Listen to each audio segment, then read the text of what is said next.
Welcome to Asking the Best Questions, a video series designed to help you improve your interviewing skills. Whether you're a journalist, a podcaster, a blogger, an investigator, lawyer, human resources professional, if you're asking questions under pressure, this series is designed for you.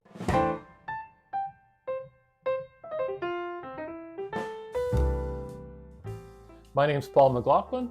I've been conducting interviews for many, many decades, for broadcast, for print, for nonfiction books. I've also been teaching it for many decades, and I'm the former interviewing trainer for CBC Radio and Television. Today's topic is one that's so critical, but often overlooked or not even considered by many interviewers. Silence. Silence is a critical part of interviewing. You know, when I first started interviewing, I thought my goal was to show how clever I was, to ask some devastating question that the interviewee just went, "Oh my goodness, I can't believe that you're so insightful." No, it doesn't work that way. Most of the time, what we do is we remain silent and let the other person speak. But it's not a passive silence. It's an extremely active silence. Probably Canada's most feared television interviewer was a man named Eric Malling, who worked at the Fifth Estate and also W5.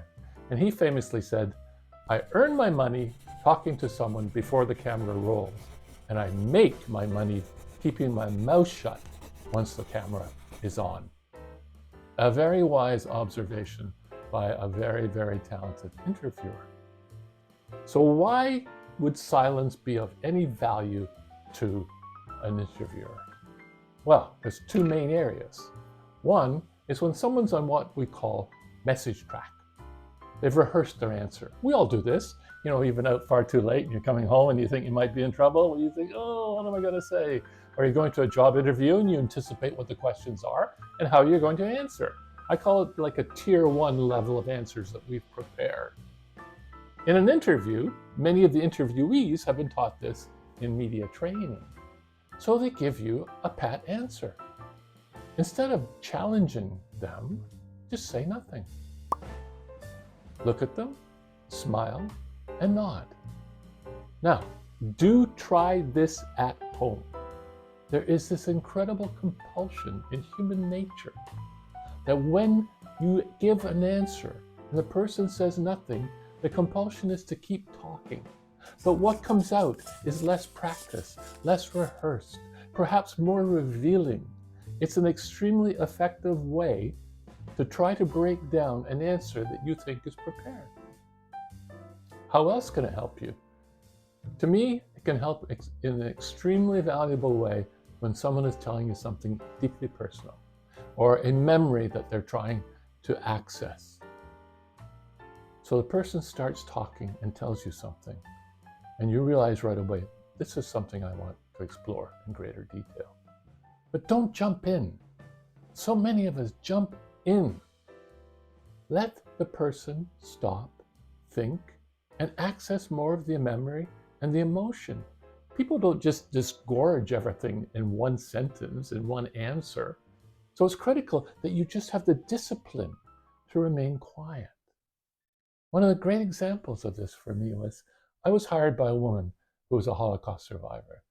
She was elderly and she wanted to leave a series of tapes to her adult son because she felt he never really understood her or what she went through. So you can imagine in several interviews over several days that we explored some pretty difficult, traumatic topics. The most traumatic was she told me this story. One day near the end of the war, she was in Auschwitz, and the guards came and divided the people she was with into two lines. While she was standing in her line, a voice in her head told her, "Change lines." When the guards weren't looking, she did. The line that she had been in went to the gas chambers. The line she moved into went to a work camp. Now, she was crying when she told me this. I think I was crying when she told me this. But my job, as that story and similar stories were told, was just to be present, to listen deeply, to say nothing. And when she started to cry, my job was not to come up with some platitude, oh, there, it'll be okay. Like, no, no, no, no. When someone breaks down like that, your job is to really say maybe one of the following. Are you okay? Would you like to take a break? And most of them don't want to take a break. They want to keep going. So silence is such a critical, valuable, helpful part of interviewing. If you don't understand it at the present time, add it to your palette and your interviews will get better.